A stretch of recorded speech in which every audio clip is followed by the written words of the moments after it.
والصلاة والسلام على سيد الأنبياء والمرسلين وعلى آله وأصحابه أجمعين أما بعد فأعوذ بالله من الشيطان الرجيم بسم الله الرحمن الرحيم إنا نحن نزلنا الذكر وإنا له لحافظون صدق الله العظيم وصدق رسوله النبي الكريم الأمين ونحن على ذلك لمن الشاهدين والشاكرين والحمد لله رب العالمين۔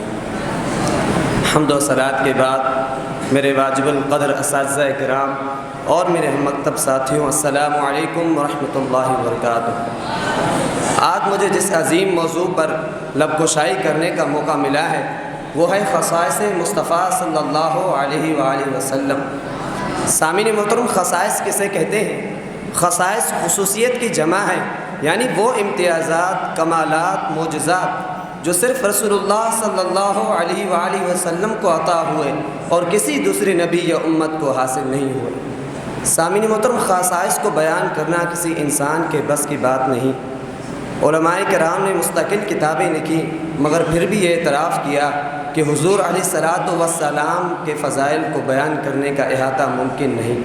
چنانچہ امام شرف الدین بوصیری رحمۃ اللہ علیہ فرماتے ہیں فَإِنَّ فَضْلَ رَسُولِ اللَّهِ لَيْسَ لَهُ حَدٌّ فَيُعْرِبَ عَنْهُ نَاطِقٌ بِفَمِهِ، کہ رسول اللہ صلی اللہ علیہ وآلہ وسلم کی فضائل کی کوئی حد نہیں، کوئی بولنے والا انہیں مکمل بیان کر سکے۔ تو میں آپ کے سامنے کچھ خصوصیات حضور علیہ السلام کی گوش گزار کروں گا۔ آپ علیہ السلام کی خصوصیات میں سے ایک عظیم خصوصیت قرآن پاک ہے۔ اللہ تبارک، ذرا غور کیجئے کہ پچھلے انبیاء کرام علیہ السلام کو اللہ تبارک و تعالیٰ نے معجزات عطا فرمائے، مگر ان کے معجزات صرف ایک خاص وقت تک ظاہر ہوئے، جبکہ ہمارے آقا و مولا محمد مصطفیٰ صلی اللہ علیہ وآلہ وسلم کو ایسا عظیم الشان معجزہ عطا ہوا جو قیامت تک باقی رہنے والا ہے، اور وہ معجزہ قرآن کریم ہے۔ اللہ تبارک و تعالیٰ قرآن مجید فرقان حمید میں ارشاد فرماتا ہے اِنَّا نَحْنُ نَزَّلْنَا الذِّكْرَ وَإِنَّا لَهُ لَحَافِظُونَ، کہ بے شک ہم نے یہ قرآن نازل فرمایا اور ہم ہی اس کی حفاظت فرمانے والے ہیں۔ سامعین محترم، گویا کہ حضور السلام پر قرآن کریم صرف معجزہ ہی نہیں بلکہ اللہ تبارک و تعالیٰ کی طرف سے آپ صلی اللہ علیہ وآلہ وسلم کے نبوت کی دائمی دلیل بھی ہے۔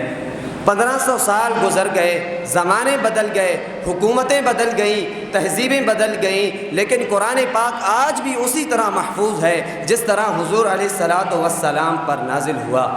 اسی کی طرف قرآن پاک میں اشارہ ہے قُلْ لَا إِنِ اجْتَمَعَتِ الْإِنسُ وَالْجِنُّ عَلَىٰ أَن يَأْتُوا بِمِثْلِ هَٰذَا الْقُرْآنِ لَا يَأْتُونَ بِمِثْلِهِ، کہ اے حبیب آپ فرما دیجئے کہ اگر انسان اور جن سب اس بات پر جمع ہو جائیں کہ اس جیسا قرآن لے آئیں تو بھی اس جیسا نہیں لا سکتے۔ سامعین محترم، یہ قرآن وہی قرآن ہے جس نے عرب کے جاہل معاشرے کو علم و ہدایت کا مرکز بنا دیا، دلوں کو بدل دیا، کردار بدلے، زندگیوں کے رخ پھیر دیے۔ یہ وہ قرآن، وہی قرآن ہے جسے حضور السلام نے اپنی امت کے لیے ہدایت کا سرچشمہ بنا دیا۔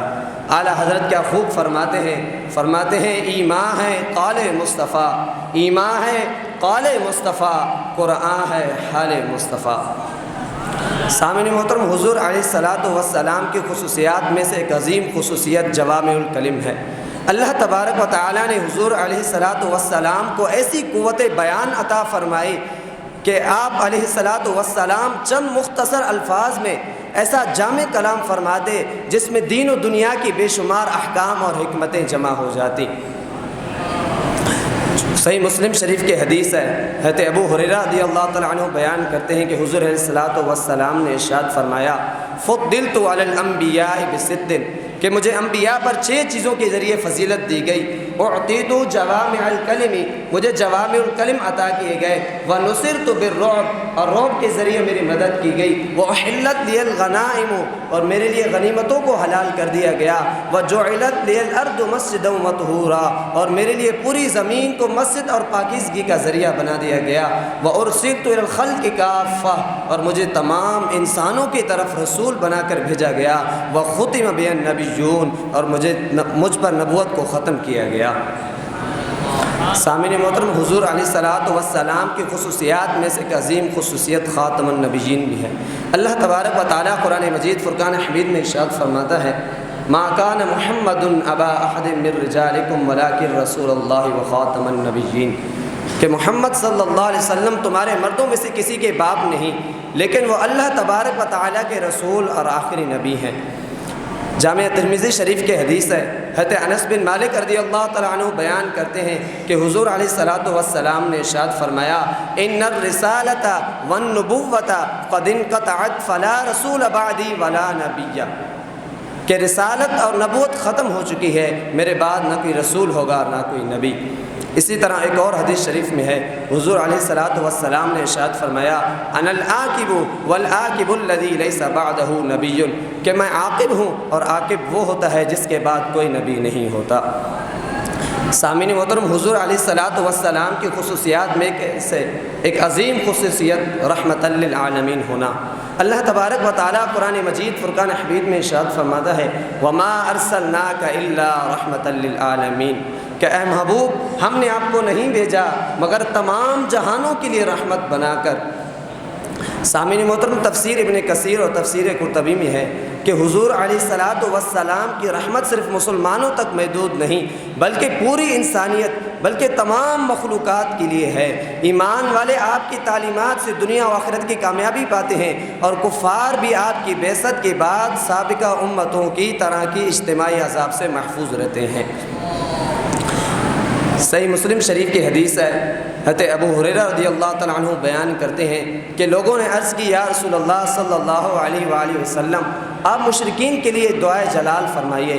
آپ نے فرمایا، انی لم ابعث لعانا وانما بعثت رحمتا، کہ میں لعنت کرنے والا بنا کر نہیں بھیجا گیا بلکہ رحمت بنا کر بھیجا گیا ہوں۔ سامعین محترم، ایک اور حدیث شریف میں ہے، مستدرک حاکم کے حدیث ہے، حضور علیہ الصلوۃ والسلام نے ارشاد فرمایا، یا ایھا الناس انما انا رحمت مہدات، کہ لوگوں میں تو اللہ تبارک و تعالیٰ کی طرف سے بھیجی ہوئی رحمت ہوں۔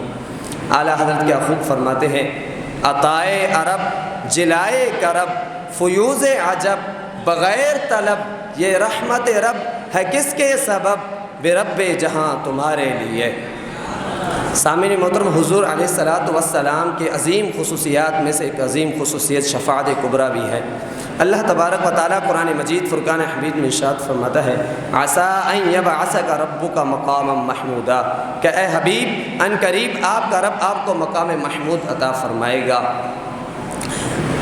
صحیح مسلم شریف کی حدیث ہے، حضرت عبداللہ ابن عباس رضی اللہ تعالیٰ عنہ بیان کرتے ہیں کہ حضور علیہ الصلوۃ والسلام نے ارشاد فرمایا، الا وانا حبیب اللہ ولا فخر وانا حامل لواء الحمد یوم القیامت تحتہ آدم ودونہ ولا فخر وانا اول شافع واول مشفع یوم القیامت ولا فخر، کہ حضور علیہ الصلوۃ والسلام نے ارشاد فرمایا کہ میں اللہ کا محبوب ہوں اور اس پر فخر نہیں، اور قیامت کے دن لواء الحمد کا جھنڈا میں اٹھائے ہوئے ہوں گا جس کے نیچے حضرت آدم علیہ السلام اور اس کے سوا ہوں گے، اور اس پر فخر نہیں، اور سب سے پہلے شفاعت کرنے والا اور جس کی شفاعت سب سے پہلے قبول کی جائے گی وہ میں ہوں۔ اعلیٰ حضرت کیا خوب فرماتے ہیں کہ پیش حق مژدہ شفاعت کا سناتے جائیں گے، پیش حق مژدہ شفاعت کا سناتے جائیں گے، آپ روتے جائیں گے ہم کو ہنساتے جائیں گے۔ سامعین محترم، فضائل کو، حضور الصلوۃ والسلام کے فضائل کو بیان کرنا ممکن نہیں۔ میں نے آپ کے سامنے چند خصوصیات حضور الصلوۃ والسلام کی گوش گزار کیے ہیں۔ میں اپنی تقریر کا اختتام اس شعر سے کرنا چاہتا ہوں، سرور کہوں کہ مالک و مولا کہوں تجھے، سرور کہوں کہ مالک و مولا کہوں تجھے، باغ خلیل کا گل زیبا کہوں تجھے، تیرے تو وصف عیب تنائی سے ہیں بری، حیران ہوں میرے شاہ کیا کیا کہوں تجھے، لیکن رضا نے ختم سخن اس پہ کر دیا، لیکن رضا نے ختم سخن اس پہ کر دیا، کہ خالق کا بندہ خلق کا آقا کہوں تجھے، وما علینا الا البلاغ المبین۔